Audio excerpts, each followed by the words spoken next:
Jason Verrett, active last game, but didn't play.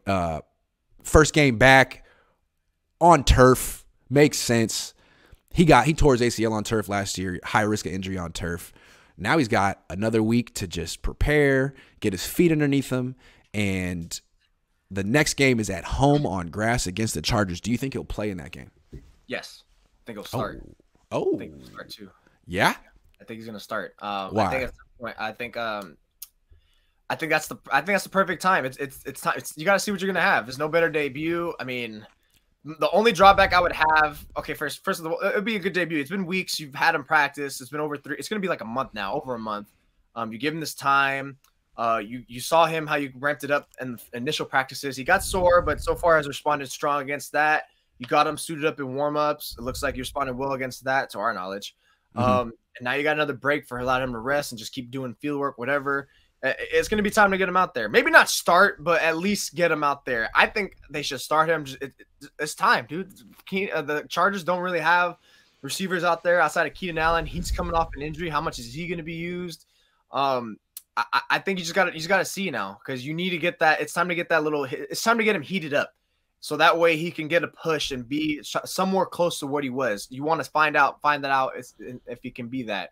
The only drawback I would say is him like maybe not starting because it's prime time. Maybe a lot of lights. Maybe he could feel the pressure. It could be like thinking like a little nervous. So, and the Niners have been adamant, like, we don't want him to be like in the Steelers game. We just threw him out there and it was a bad situation, high leverage situation, pressure. So I think they should start him, and I think they will. I think they will too. I don't know how much longer you can wait, and it's like, to your point, you got to see what you got. If not now, then never. And what's interesting, I don't know really what to expect from Jason Verrett. It might be like 2019 when he just wasn't ready and they got to shut it down and hope for next year, or maybe he's ready to go. And if he is, this team dangerous has, yeah, because I don't look at the defense the same way. I feel like without Emmanuel Mosley, this defense can be exploited by the best offenses. Just like but last if you have 2 top-level corners, all of a sudden it's going to look like it looked earlier in the season, even if Armstead isn't out there, where you're getting coverage sacks and turnovers and stuff. So this is huge. The answer to this question is huge. Whether he plays at a high level is going to determine how far this – I mean, maybe even more than their quarterback play, their cornerback play. Yeah, Jason Verrett. And if he can't go in any capacity, that's already starting to be like, okay, now I'm kind of getting a little alarmed here. You're still like, I mean, I get you trying to bring him along slowly, but now it's like, okay, let's be a little concerned here. Okay. And at that point, it wouldn't be time to panic, but I'd be like, all right, he's not ready to go, because I really was confident he would have been able to go now. And it's like, if not now, then when? I mean, how much along? I'm sure he wants to go out there and say screw it, but they have to kind of protect him from himself. But ultimately, at what point? At one point, you're going to figure it out. It's going to be the week after that against whoever the hell they play next. I really don't know who they play after that next week. Arizona in Mexico. Is it really already? Oh, yeah, right. yeah. So you can play him. Oh God, against Kyler Murray, where he's going to have to really like start to have sudden movements in coverage, where a guy who's going to be scrambling. That's pretty much is going to be the offense. The way they're going to have to defend. It's not going to be in the structure. They're going to have to figure out how to play back guard ball. And that's a lot more sudden reactions, I think, twitch in his knee. Well, the thing with Verrett, like, to your point, they opened his practice window up early this year. They could have waited. I mean, when they opened it up, they opened it at the same time as Jimmy Ward, and it was like, oh, so you're optimistic. Things are going well. And so far, there haven't been any, like, setbacks. They used the full practice window. They activated him. It was fair not to play him on turf for his first game. But, yeah, if he doesn't play in this game after a bye and he's at home on grass, you have to wonder, like, were you a little too ambitious with Jason Verrett? Should you have gone a little slow? Or is it just not going to happen this year for Jason Verrett? I guess we'll find out. But this is huge for the Niners. Because if it's not him, it's going to be Diamador Lenore in the starting lineup the rest of the year. And frankly, he's not. I think they just activated him. You could say it soon. I think they activated, and I thought that too. But actually, after you said it just now, I think they had to do it early just so they can just get him on the field, like legally. They just get him. It's like, and at that point, screw it, we'll stash him because he's worth the stashing to take our defense back to the same heights as before. Because, like I've been saying all year, like Emmanuel Mosley went down.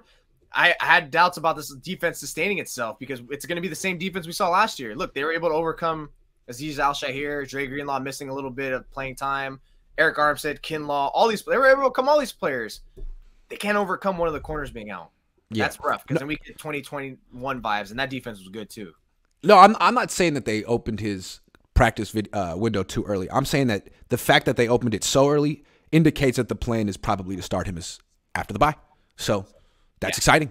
Yeah. Good for Jason. Hopefully he's ready. David, the prankster, says, I'm a Niners fan, but I'm hoping for failure for Trey's sake. Wow, that's a very strange place to be mentally, but I feel you. Because Kyle is bad for him long term. Vote for Ken Dorsey in 2023. I see what you mean. And I do kind of feel like Jed would like Ken Dorsey because he always hires first-timers that have no track record as head coaches. My question with Ken Dorsey is, would he want to come to the 49ers? Yeah. Would he want to come to the 49ers? I mean, he could probably go coach Justin Herbert. And what would his coaching staff be? I think an underrated factor for the success of coaches is who can they get as position coaches? With Harbaugh, he had a bunch of like vets who were at the top of their profession making lots of money. You know, with Kyle, he had a bunch of people he knew from way back, and he was right on them. They've all gotten hired. Now he's having a tough time replacing them. So that would be my question with Ken Dorsey. I'd be more interested in bringing back Harbaugh just because you know it could work with him, but you know Jed would never, ever, ever, ever, ever, ever, ever, ever, ever do that. So it's not really an issue to talk about. Jim came back for the reunion. I know it's just a reunion, but still, like, the fact that he did that, that's a major step, man. That's a major freaking step.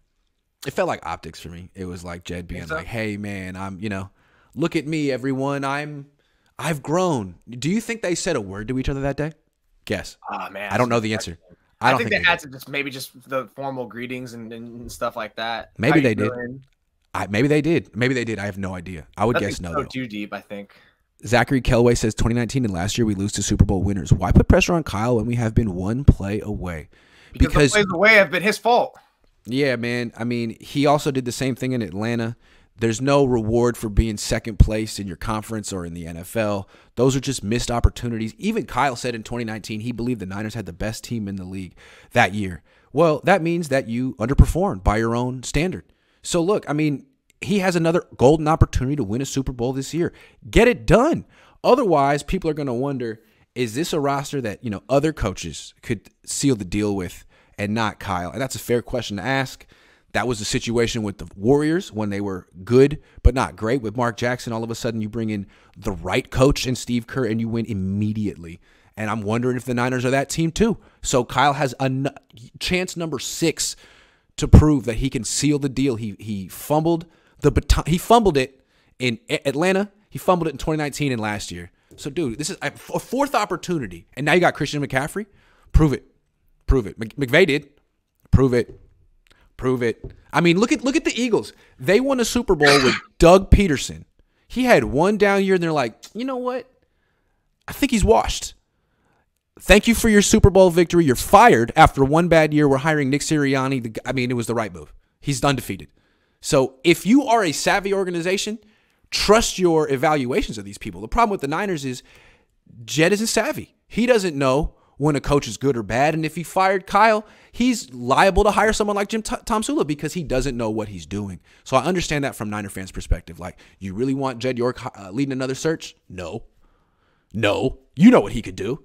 I mean, if he fired himself and brought someone else on to lead the search like Joe Lacob, I'd feel a lot more comfortable about getting a new coach. But for Jed, Kyle might be the best. Jim Harbaugh was the best he could do, but he already messed that up. Yeah, Kyle's just tied with Trey Lance. I know it's not looking at all good so far. It's been terrible, but ultimately he's tied to the hip for him. And I think if you can't figure it out with him the next 2 years, then it's like Kyle needs to be looked at differently. Because it's great. No one cares about if you hit the other pick. On the one big pick you made in 49ers history, and it was for a quarterback. Come on, a lot of what you have, your legacy and your resume, needs to get somewhat tarnished for that if you couldn't figure it out, because you identified him. So either you can't identify to save your life, or you brought him up terribly, or both. Yeah.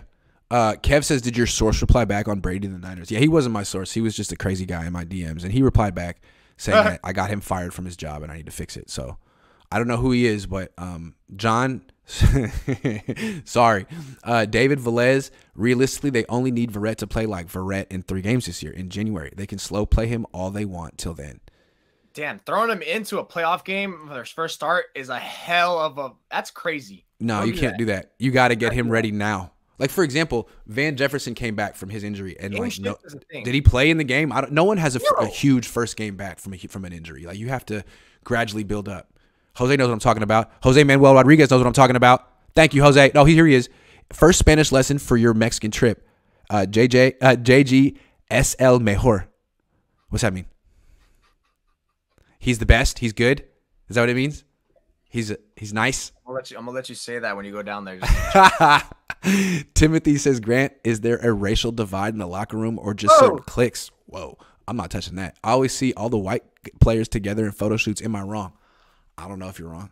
I couldn't. I'll ask. Hey, Mike McGlinchey, is there a racial divide in this locker room? I don't know, man. I'm not in there like that. I'm only in there when they know you're in there, and people are different when the media's around. I don't know.